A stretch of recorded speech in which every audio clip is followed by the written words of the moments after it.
There's some old saying that if you're talking about the weather, you have nothing to talk about.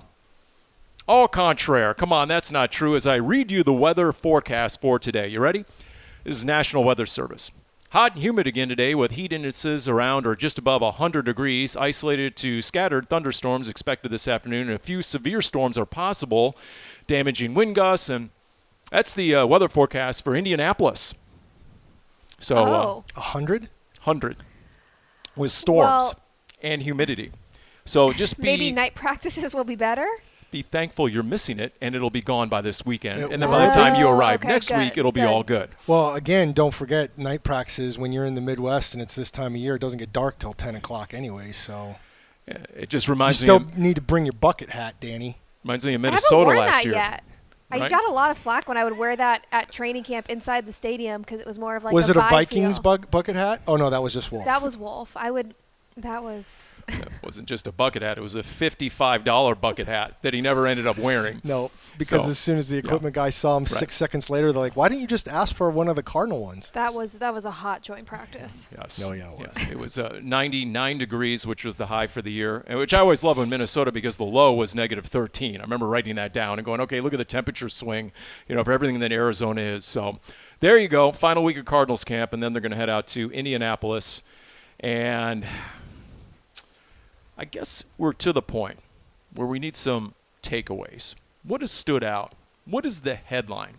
If you're putting a couple of headlines on azcardinals.com, you're telling Darren to take the day off, Dani. What would be your headline right now? I would never be so bold to tell Darren to take the day off, Paul.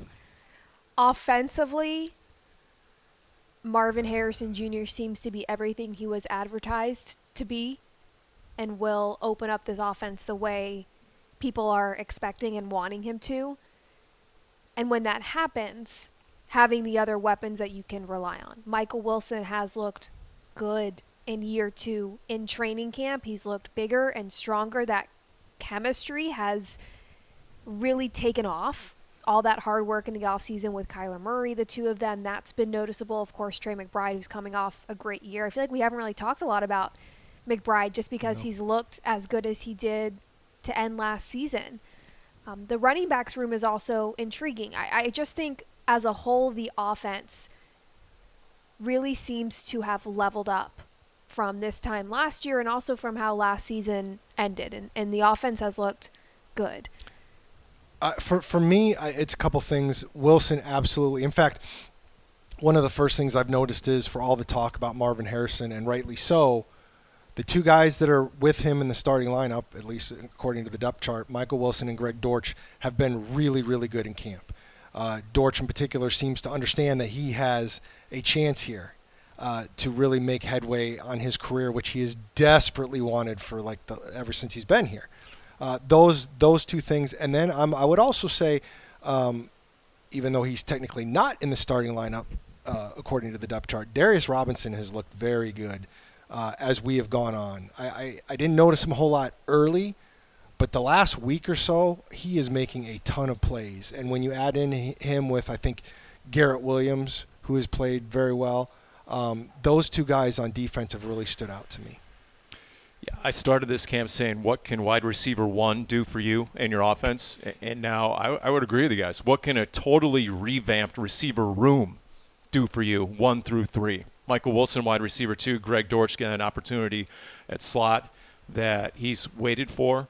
What can that do for an offense that was top 5 in rushing? And there were certain games where they had over 400 yards total offense, and they got absolutely nothing out of the wide receiver position in the final box score. So that's intriguing. Darius Robinson, if Darius Robinson was a stock, I would buy right now.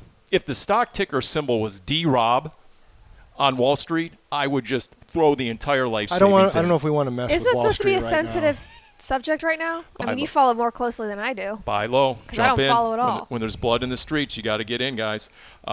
There's Darius Robinson and what he has done to some veteran offensive linemen. And then there's just the buzz. There's a few truths in the NFL. One is players know players. And when other guys bring him up on their own and cite what the kid looks like and what he's capable of this season, it gets really intriguing. It gets really compelling what Darius Robinson, a legit future stud D tackle can do and how soon. He's got a nice combination of the size with the length of his arms as well as the strength. And he's won some impressive, what Darren was saying, some impressive one-on-one battles against offensive linemen and has gotten to the backfield when they're doing teamwork. And you can see the veterans, LJ Collier and Bilal Nichols, hyping him up once he gets back there. And then he just gets right back in line and is watching the next rep and ready to go when it's his turn. Robinson has looked every bit of what you would expect from a first-round draft pick. Is Robinson going to be a starter early on? I'm not sure. I do think he's going to play a heavy role in this rotation. I don't necessarily, and given the rotation this defense uses, I don't even know that being a starter on the defensive line really means much. Not that you haven't earned it, but that doesn't concern me if Robinson isn't a starter weeks 1 through 4 is my point. And when you're talking about players that are calling out other players in terms of receiving high praise, Greg Dortch has all training camp. I actually talked with linebacker Kaiser White a couple of days ago after the red-white practice, and I was asking Kaiser, getting this first look at this upgraded offense, the problems that the Cardinals are going to cause their opponents, and Kaiser mentioned Greg Dortch by name. That was the one player he mentioned as smallest player, biggest heart, the heart of a lion on this offense. I think that's pretty telling. I tell you what, the whole Darius Robinson and Kyle Vandenbosch was the first one to point it out in the 4-point stance. He looks like a sports car ready to launch, like a dragster ready to launch. And then in the locker room, I was trying to get a little perspective on that. There were guys, some of the older veterans, guys who really don't know Cardinals history all that much. You know the comp they threw out there? Darnell Dockett. Interesting. Really interesting. And so, to your point, Dani, where is this tracking? Let me tell you, if Darius Robinson keeps escalating his game like he did over the past week, to Darren's point, and that continues through the rest of August, I think he is a starter. I think he does supplant Bilal Nichols on that defensive line at Buffalo. We'll see.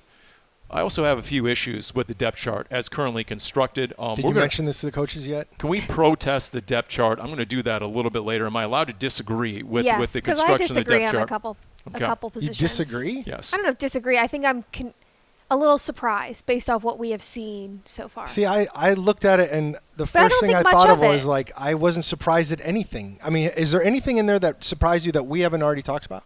I was surprised to see Roy Lopez as one of your starting defensive linemen. But he's been running with the first team since OTAs, essentially. I mean, I feel like it's been a good rotation of. Oh, I feel like when they're in the base defense, he's out there. Okay. I'm just saying.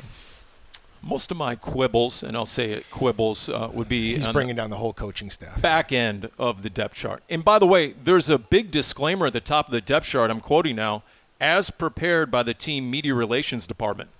Yeah. So is this a byproduct of the observations of the media relations department, or is this really a product of the coaching staff? Let me ask a question that we don't need to answer. Do you think that anybody on this staff would put out anything football related without it being approved by football people? I don't. It's an honest question. I don't know. And I'm giving you an honest question back. Okay. So, like, for example, I'll just go Xavier Weaver, 4th team. Behind Andre Bocelli, behind Tajon Palmer, no. That's an absolute no. At this point, I put him neck and neck with Zach Pascal on the 2nd team. Michael Carter. That's because you want your pick to hit. Michael Carter, 5th running back. Michael Carter behind DJ Dallas in the running back rotation. Yeah, that was interesting. I thought that was a little interesting. Okay, let's stop right there. Okay.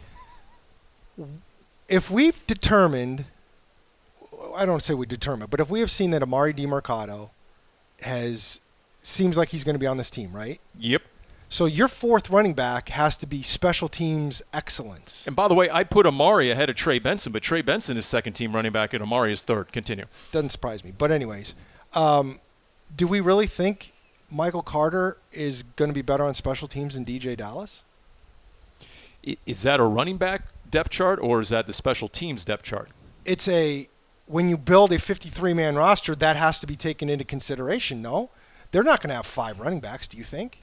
No. Well, you have special teams also listed on the depth chart. So there's where DJ Dallas to me is 1st team, and where he should be behind a Michael Carter in the running back room. That's the way I view a depth chart. See, I disagree because if you're going to be on this team, and I'll give them credit. To me, when I look at this depth chart, I see it more as like it can be realistic. When you have a 53-man roster and you have a guy who might be making your team because of special teams, you got to find a place on him on the offense or defense because he's going to have to do that at some point if there's injuries. By the way, speaking of Amari DiMercato and the whole pass protection thing, right, and his value to that offense in particular, Autry Denson on the Red Sea Report, Cardinals running backs coach, still the leading all-time rusher in Notre Dame history, by the way, rushing yards and rushing touchdowns. Have we talked to Emma Kramer about this? And he told a great story when I sort of took one for the team and, gave the old, geez, coach, how, is it really that valuable, pass protection? And his answer was, let me explain it like this. My rookie year was Dan Marino's last year. I missed a block in the San Diego game. I was immediately inactive the next 2 weeks. I never missed another block that season, end quote, Autry Denson, on the importance they place on pass protection, hence the value of Amari DiMercato. So there's all that. Where else are my quibbles with the depth chart? Safety, let's see here. Right now, I'm afraid I have Rabbit behind Verone McKinley III. That's obviously really quibbling. I haven't really seen Adrian Taylor Demerson do much in this camp, and Verone McKinley III, I've seen 2 or 3 interceptions by him. But the final one I'll throw out there, and I hesitate because, yes, Darren's going to accuse me of it being self-serving. I'm not talking anymore. That's all right. How is Big Mo third team? I mean, is that a typo? How is Big Mo? I mean, come on. He's definitely ahead of Isaiah Adams, right? Marquis Haynes, he's at least ahead of Isaiah Adams. Is he? I mean, over the last week, were you guys watching Big 78? He was the only dude, by my count, who neutralized Darius Robinson in the one-on-one. I'm just saying, I think a guy who's going to get plenty of reps in these preseason games and could be a latecomer at left guard. I'm still bullish. I'm still buying Marquis Haynes. We'll see. By the way, it gets confusing for the play-by-play guys because now there's someone else with a very similar name, Darren, who's going to be added to this roster, and that is our segue to talk about the loss of BJ Ojulari. First of all, I can't even believe that you would be disappointed about that. I thought the more Marquis Hayes would be really fun for you. It's the seniors. There's only the so many juniors. big Mo's you can have. Huh? We have a third and we have a fifth. We have all these addendums to all the names. Yeah. So obviously BJ Ojulari lost for the season. Wrecked his knee in practice end of last week. Goes on injured reserve. That's a terrible blow, and I'm sure we'll talk about that in a minute. But the Cardinals did bring in Marquis Haynes Sr., not to be confused with Paul's favorite player, Marquis Haynes Jr. The offensive lineman. The offensive lineman. Just more reason to call him Big Mo. Marquis Haynes Sr., one-time fourth-round pick of the Panthers, been with the Panthers the whole time since 2018. Rotational pass rusher for them. Did have some back issues last year, only played 7 games. But before that, he had played all 34 games the 2 years before. He has 14 career sacks. And I've been told he is a great person in the locker room, will fit in well with what Jonathan Gannon always talks about wanting, which is having good people and smart people. Again, he's not a guy who's going to come in and get you 12 sacks. And I would doubt that he would even start. He's probably going to be a guy that fits in and then either Gardeck starts or depending on what the situation is, who knows, maybe we see Victor DiMukejhi start or whatever across from Zaven Collins, depending on who the opponent is. But it doesn't surprise me that that's the level that they went in. You find a guy who is going to slide in as a backup, who isn't expecting to step into the starting lineup, who can do some different things, but still gives you a little bit of proven pass rush ability. His last full season in 2022, he had 5 sacks and 16 pressures, and that was playing about 35% of the defensive snaps. So he can do some things if he's healthy, which he should be. What about everyone? Well, not everyone. What about all those who were thinking, hoping, expecting, dare I say, a splash signing, a move by the front office, a big move before the season begins? Are you in Darren's camp? You weren't surprised by this maneuver? No, I wasn't. I think if that was what the Cardinals were wanting, they would have done that regardless of whether or not BJ Ojulari was going to be in the lineup or not. I don't think that their philosophy changed because of losing Ojulari, who was expected to be a starter. So this doesn't surprise me. Again, we know that they like to use a rotation. So you bring in a rotational player. That seems to make the most sense. I know there were a few names being thrown around of some veteran pass rushers, and two of those players are currently sitting out right now because they want to get paid more. And I understand that might be the type of caliber you want, but then the Cardinals are going to have to be paying that money. I don't think that fits with what they are wanting, not just right now, but long term. That's not money. Right. And the second part of this is they just extended Zaven Collins on a 2-year deal. So I think that kind of plays a role when you're talking about the money that you bring in for a big time pass rusher. So this did not surprise me, this caliber of a move. I have no doubt that if they somehow end up drafting at some point, if BJ Ojulari turns into this guy, if Xavier Thomas turns into this guy, if they draft a guy who develops into this 15-sack guy, I have no doubt they will pay. I have no doubt that if Max Melton turns into a shutdown corner, they will pay. But I don't see them going out and getting those guys. I think the way this defense is set up, especially in the front, well, not necessarily the front seven, but the defensive line and the edge, I mean, I think they want to rotate, just like Dani was saying. And if you're going to have a bunch of people rotating, I mean, yes, props to Zaven for getting his extension. I think that's really good. But he's getting $7 million a year. I mean, that's, in the grand scheme of things, if he's doing what you want to do, that's a great price. Now, I've heard people arguing all week about Zaven Collins in particular. Oh, some people thought that's an overpay for what he's giving you or whatever it is. Look, Zaven Collins, and we talked about this before, I don't see him turning into a 15-sack player. They don't use him that way. He's not going to get enough snaps because of the rotation, and he's doing a bunch of things that's one of the reasons they want him around. It's not just rushing the passer. It's also dropping into coverage. It's also hiding sometimes as an inside linebacker in a certain scheme, trying to throw these guys off. I mean, he's doing a lot of different things, and that's it could be a 5 technique on 3rd and obvious this year as well. And when you look at the difference thing, I mean, people kept saying, well, what's going to happen? I mean, Mack Wilson, who was signed as an inside linebacker, I have no doubt is going to get some pass rushing reps this year. So there's a guy that people don't talk about when BJ Ojulari got hurt, but he was going to be in that kind of mix too. So I think getting too hung up on a particular name was never going to make sense. And the trades that people suggested of the pass rushers that are desperately looking for $25 million a year, I mean, come on. It is a loss.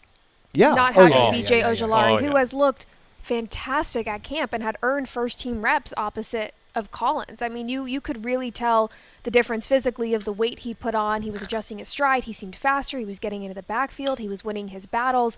All of the things you'd want, especially because Ojulari didn't even have an offseason as a rookie last year because he was rehabbing. So the fact that he got hurt, it was last 5 minutes of a practice, like, truly was heartbreaking. Again, this move to bring in Marquis Haynes Sr. doesn't surprise me in terms of the type of player you're bringing in and what the expectations will likely be. Still gives you the option, the end of camp, not that anyone's releasing a Pro Bowl pass rusher, but you'll see what might be out there at the end of August after camps wrap up and the preseason. But I think there's something else potentially in play if you're looking for an acquisition, and that is the trade deadline. Because I agree with you, Monty's not there yet in the process or with this roster. Let's say late October, you're getting near the trade deadline, which I believe is Election Day this year. So let's say you're 5-3, let's say you're 6-3 at that point in the season. And you know what? The defense is solid. It's definitely improved from last year, all 3 levels. They're balling to a certain degree, but you're still missing that one element, that one pass rusher. And if that guy is out in the market, for example, you're playing the Saints this weekend. What if Chase Young, who signed a 1-year, $13 million deal, Saints are in the tank. Let's say the Saints are 2-7. This guy isn't re-signing. He's not in our future plans. All of a sudden, let Monty cook, swings the deal, bring in Chase Young for a stretch run. I could see that. I'm just like, wasn't it Chase Young who, on that one play, you were harping in on him on glaring on display. not I mean, continuing that's the an effort? interesting name, but Yeah. judging on everything, he does not seem like. I understand that was just a specific Yes. name, but you're talking more broad. Yeah, I I'm get just, it. It I was get it. just Yes. His lack of effort in the NFC Championship Yes. game was appalling. Yes, it was no doubt about it. For example, I'll throw one out for you, like what the Bears did last year with Montez Sweat. okay. They gave up a second-round pick. Now, it was a high second-round pick based on where the Bears were drafting. Montez Sweat made a huge difference in that Bears defense. Remember when we went to Chicago last year? It was before and after. He was right. leading Washington and Chicago Yes. in sacks at one point. Yes, and everything trickled down in that defense because now offenses had to account for that one premier pass rusher, not unlike when the Cardinals traded for Chandler Jones. I see what you're saying. Again, the Sweat thing makes me hesitate because I do not see Monty Ossenfort trading for a guy who is then going to be looking for a giant contract extension. I just don't see it. Here's the rub, though. When you do a rebuild and you start winning, how are you going to get that guy? All of a sudden, you're picking in the That's middle of true. the first round. You're right. How are you getting that franchise pass rusher? And I could see the Cardinals having a set edge guy and then using rotation more so on the other side. Maybe still rotating him out, maybe not every snap, but I could see if they get to the point, and that Sure. really is the difference maker Oh, of yeah. adjusting the type of rotation that they're currently using. But you, to me, you have to be absolutely sure that that's the guy. Because I mean, again, if you're winning, it's a little bit different of a thing. But let's also remember that as of right now, I don't even know if they have 7 draft picks right now next year, do they? I thought they did. Maybe they do, but it's just 7. Like, there's no extra picks now. And for somebody who likes to work in the draft, I just wonder about, again, you could be right. And if they're 6-3, that could change the equation. But it's not happening right now. And I think they want to find out, what does Zaven Collins look like? Gardeck, Xavier Thomas. It's still an unknown. Mac Wilson Sr. 3 straight games in December last year for New England in limited snaps. He had a sack in each game. So, okay, what does that mean? Could you get this rotation going? And we'll see. But to your point, Dani, I mean, I was watching the Philadelphia game last year, and BJ Ojulari chased down an Eagles running back from behind. I mean, the athleticism and then the ability to put on the extra weight in the offseason and really deliver on what the coaches had challenged him with, to be more stout, setting the edge, being more forceful in defending the run. He was checking every single box. So that's a tough deal. There's no doubt about it. Knock on wood, you hope that's the one and only significant injury of training camp as you get going. But after that, you know what? I think the defensive line has been fortified enough that it will allow some of those guys to get free off the edge. There'll be enough to be reckoned with in the interior D-line by an offensive line that maybe some of those guys off the edge are going to have a lot more success getting to the quarterback. I could see that. I mean, I will say, we mentioned Robinson earlier, a lot about Robinson earlier, but I mean, this defensive line does look much improved. It needed to be. The bar probably wasn't super high, but I'd say L.J. Collier. I put L.J. Collier right behind Darius Robinson in terms of who has looked impressive, at least in one-on-one drills. When you go full speed, full pads, full contact against the offensive line, L.J. Collier has been a headache. It feels deja vu to a certain extent, seeing Collier get his hand up and batting down some passes, because that's something that stood out last training camp, and then Collier got hurt week 1 with a biceps injury that took him out for the season. But seeing him in training camp and how much he's able to get up when the pass is thrown and try and block that pass is a nice reminder of, oh yeah, I remember seeing and liking this last year too from him. By the way, I need to ask a quick question. I was noticing the Lions and the Giants. There's a bunch of joint practices going on right now. Lions and Giants had about 17 fights on their first day. Ooh, I missed that. And one of them apparently started because Brian Dable, the Giants coach, got angry at a Lions defensive lineman for batting down a pass to the line of scrimmage. I'm like, now I don't know what the context was, and maybe in 11-on-11 you let him do it, but it's a different drill. I don't know. But all I know is, like, isn't that what you're supposed to be doing? Like, why would you get mad at that? Tell your quarterback not to throw it into his hands. I have been thinking, I know we'll talk about that next week before Indy, I'm sure, but Michael Pittman with the Colts has gotten into a few fights with his own teammates, and that's something that I've Lovely. but like I think the first week Will of Hernandez camp, versus Michael Pittman, can they be on the Maybe. field together? Oh, probably not. So, wow. Okay, I Find need to a way. I One need on to the brush sideline. up on my training camp fights videos. I didn't notice any of these. Well, this is the problem with being eternally online and being on Twitter all the time is I'm watching all these, and there's like, it's New York, so like there's 1,000 media members there, and every single one, they're videotaping apparently every single second. So there's always some kind of, and they did. There was like 4 fights in the first day. well, And one of them was like, it got pretty serious. Like there were guys throwing punches and having to be pulled out, and I'm like, okay. Well, good thing is Jonathan Gannon and Shane Steichen are tight, so you figure, okay, they're not, I don't imagine one is going to be yelling at another guy's player, a la Brian Dable, right? I think they're going to be on the same page, which is half the battle going into a lot of those. I also think Aaron Rodgers, one of the reasons he skipped mandatory minicamp for the Jets is because the Jets have 3 straight weeks of joint practices. They have 3 Do they different really? joint Yeah. practice opponents. I think they're doing it with every single one of their preseason opponents. So Wow. yeah, it's a throwback He went camp to Egypt, for the Jets. right? He was Yes. just relaxing before the stress. Yes, he was. So, all right. What about the whole backup quarterback spot? As I sort of That's the depth chart one that I Right. was like, that's the one that caught my 'Cause eye, and you the- didn't even mention it. Desmond Ritter was ahead of Clayton Tune. that's why I was going to bring it up on its own because I got to figure out an adroit way to create controversy here. If there's no quarterback controversy, can we have a controversy over QB2? Is that even What does possible? Detroit have to do with Plausible? this? Adroit. Oh, It's sorry. a Big Al Michaels word. Okay. Android, your phone? Okay, that's just your gateway to making an insult. Nobody was saying yeah, anything about anything. on my phone. Adroit, quarterback 2. Right now, Clayton Tune ahead of Desmond Ritter. True or false? True. I think so, yes, true. It sure seems that way when we're watching practice. Yes, it does. So we'll see, especially Now, against vanilla defenses in the preseason. We'll see how it goes. I was going to say, for the first time in a long time, this team only has 3 quarterbacks on the roster. I am finding it hard to believe. If Kyler Murray plays at all in the preseason, it would seem to me very little. So there are going to be a lot of snaps for 2 other quarterbacks. So they're each going to have their chance to show against other players what it's about.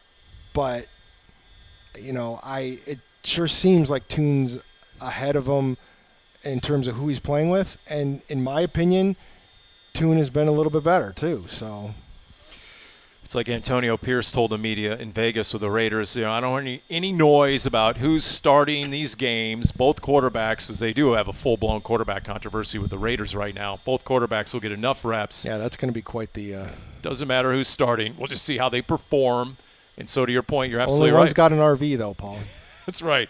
So, by the way, Richard Signs from Channel 12 or Channel 10. You got to be Oops. better with the whole RV thing, Richard. Come on now, and you're not getting that RV parking for the media. Wait, what? Cardinals What games. are we doing here? Anyway, that's just an aside right there. You guys can figure out I'm going to that have on to your ask own. Richard about that. So, all right, in terms of other camp storylines that you have your eyes on going into the Saints game, what else? Where are the other position battles? Corner, Max Melton against Starling Thomas. I know what the depth chart says, but that's still wide open. That's TBD, I would agree to be that's wide determined, open. right? Although Max Melton didn't practice at the red and white, we'll see how long he might be sidelined. Again, this time of year, we don't, unless you see what happens or it's really bad, which is what happened to BJ Ojulari, you don't get any kind of, you don't know, other than the coach acknowledging that he's got something, you don't know what it is. So we have no idea what Max Melton's issue is, but he didn't practice the other day. We'll see. They did just sign this Hood cornerback, and I'm assuming with Melton being banged up and Keitrell Clark being banged up, that's probably a body move, especially with a game coming up, because you probably don't want to play your starters much at all. But I agree with you. I think Max Melton's had a pretty decent camp too. I agree. But Starling Thomas isn't going away. If people are waiting for that to just disappear, or how could this undrafted guy be battling a second-round pick? I'm all He's for earned it. it. Yeah. He's such a quiet young man, but he was all in the offseason. Starling, you mean? Starling Thomas. Max Melton's the opposite. Yeah, I was going to say, Max what? Melton, unbelievable interview on the Big Red Rage. I mean, the whole, he has a frenetic playing style. He just has a frenetic personality. He is just on point, really engaging, really compelling, interesting, great to talk to. Starling Thomas just very quiet, very businesslike, but he was smart enough to attach himself to Budda Baker the moment he showed up. And that included the offseason. Budda included him in a lot of his personal workouts, and they did a lot of stuff together. And from what I've seen, it's paid off. Well, you talk about Zach Gershman did a great story for us on about Starling on azcardinals.com, and you talk about overcoming stuff. He suffered an ACL tear in college. He found out his mother passed away, literally coming off the field after a game. I mean, he was undrafted. I mean, he's been through some things, and sometimes that puts a guy. You don't want to go through them, but if you can get through them, it puts you in a pretty good place. Yeah, there's enough guys in this roster. If BJ Ojulari is looking to lean on someone who's been there and done that, come back from a torn ACL, there are obviously enough guys on this roster. And if not there, how about the Olympics? How about the Brazilian gymnast who won gold, overcame 3 torn ACLs, and she's up there standing above Simone Biles, beat her out. I mean, that's right. A lot of respect for that. That 100%. Sort of tenacity. Yeah. So anyway, quarterback 2. Cornerback 2, left guard, go. Evan Brown, he entered camp, clubhouse leader at left guard. Has he gained ground or lost ground in the left guard battle? Gained ground. I don't think there's a. Nobody challenging him? In terms of being the starter, no. Not Mo Hayes. If anything, it'd be John Gaines, Paul. Yeah. Isaiah Adams. Adams. I think Evan Brown's your left guard when Yelda Froholt comes back from his injury, which I'm assuming is a knee or a leg or whatever. We saw him get rolled up on. But I think Evan Brown's shown something. I think you're pretty settled on that starting offensive line, assuming everybody's healthy, it seems like. Backup tackle. I throw that out there. Jonah Williams, I think he's been pacing himself in camp. He's a super veteran. But you look at Kelvin Beachum, and a surprise contender at tackle, from what I understand, is Elijah Wilkinson. He's looked good. I talked to him. He was a tackle early in his career. He's been with several teams. A team a few years ago, I forget which one it was, moved him to guard. So he said he kind of got branded as a guard, but he was always a tackle before then. And he said he feels very comfortable at tackle.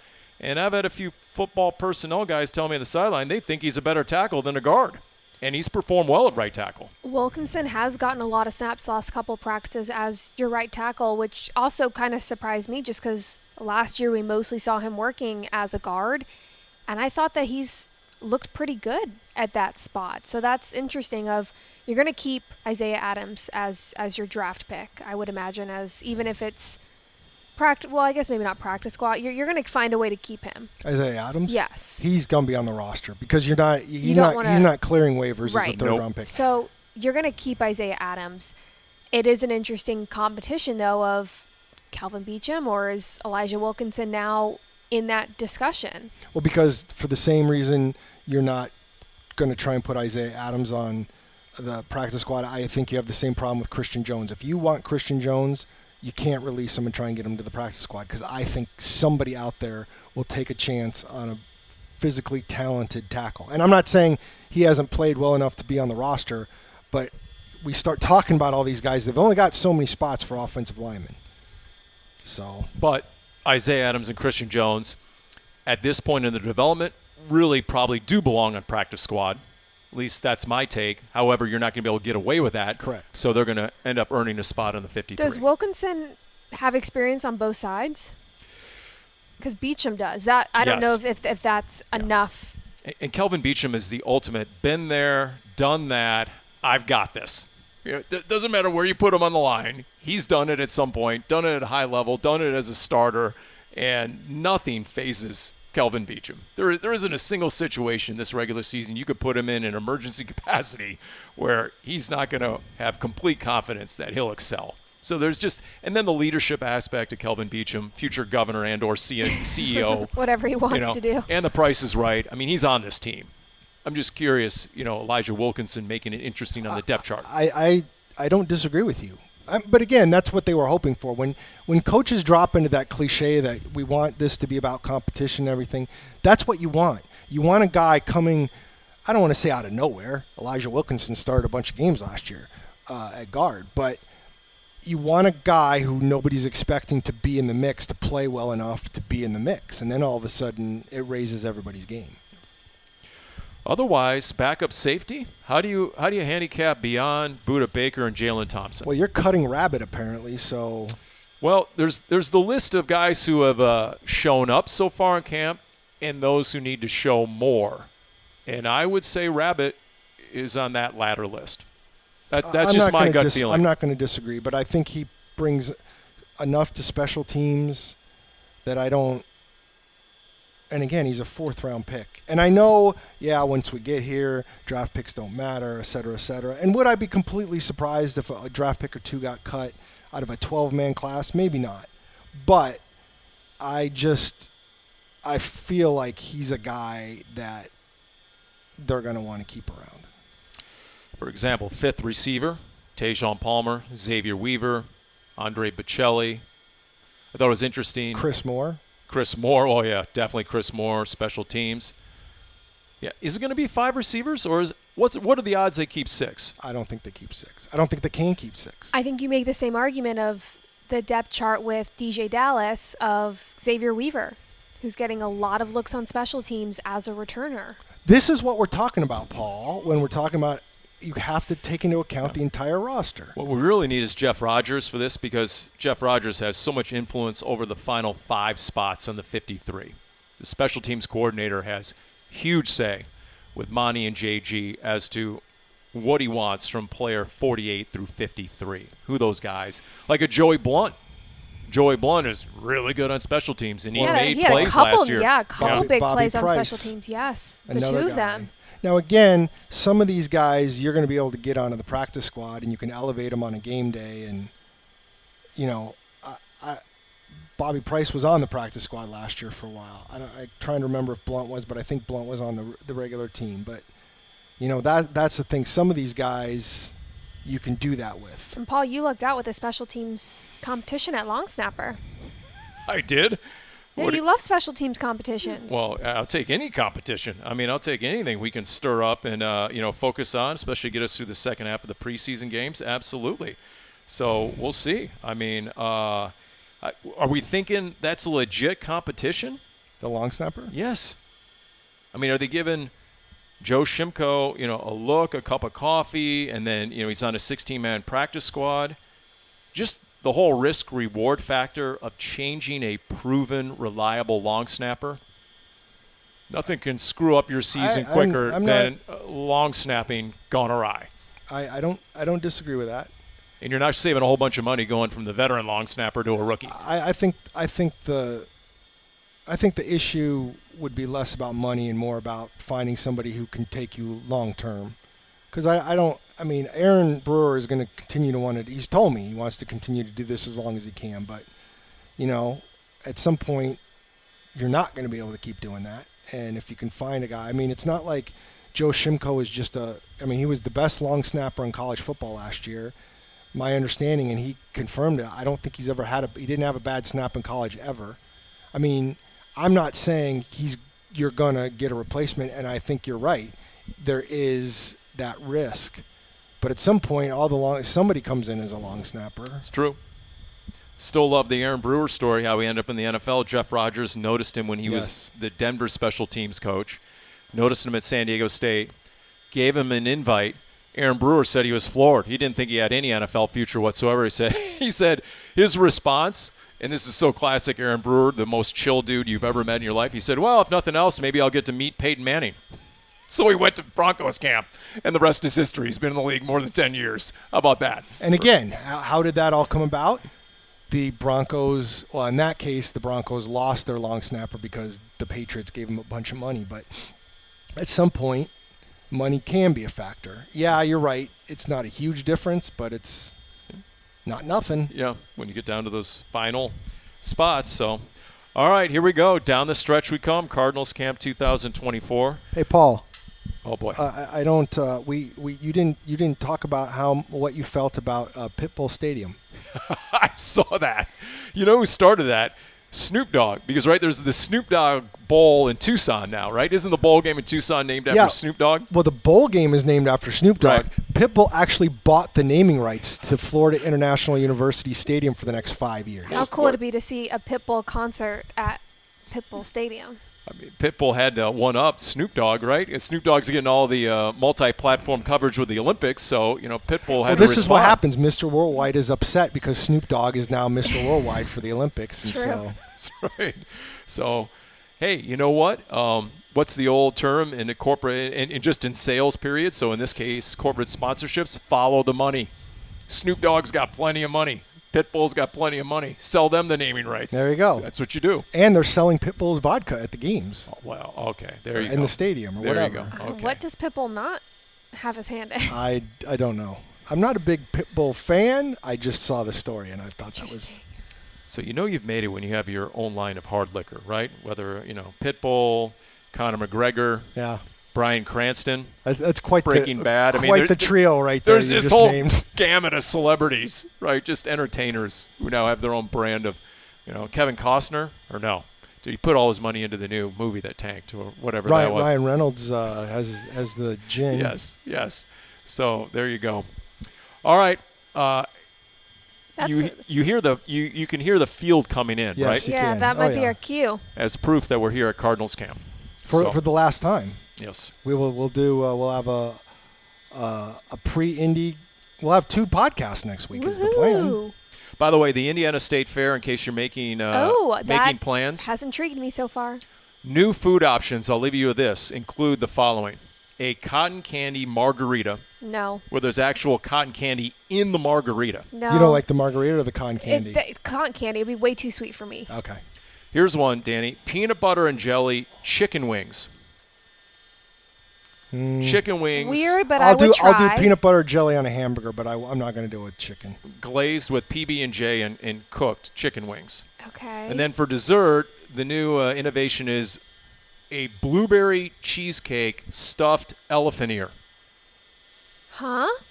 Isn't the elephant ear? Isn't that like? It's like a baked good of some sort. Is that like yeah. a donut? It's like it's like a flatbread, not flatbread, but it's like flat and usually has like sugar and cinnamon on it. The state fair is going on while we are in Indianapolis. Ooh, that Yeah, is but where news I didn't is it know. compared to where we are? I'm definitely gonna look as soon as I take this headset off. You know what all these options are missing, though, is the deep fried component. If it's a state fair, isn't it I'm supposed sure they to have be deep plenty fried? of deep fried. I thought you were yes. going to say deep fried blueberry cheesecake. Well, because like I'm seeing here, I'm looking at my notes from last year. Do you know what the big item was last year at the Minnesota State Fair? Deep fried, bacon wrapped mini donuts with peanut butter and raspberry sauce. That sounds actually excellent. That is a lot of workers in one food item. a lot of Deep-fried- calories. Think about deep fried, bacon wrapped mini donut with peanut butter and raspberry sauce. For somebody who pays attention so closely to what he eats, that's got to just drive Paul crazy. That's a mind blow. And that'll do it for Cardinals Underground, brought to you by Pacific Office Automation.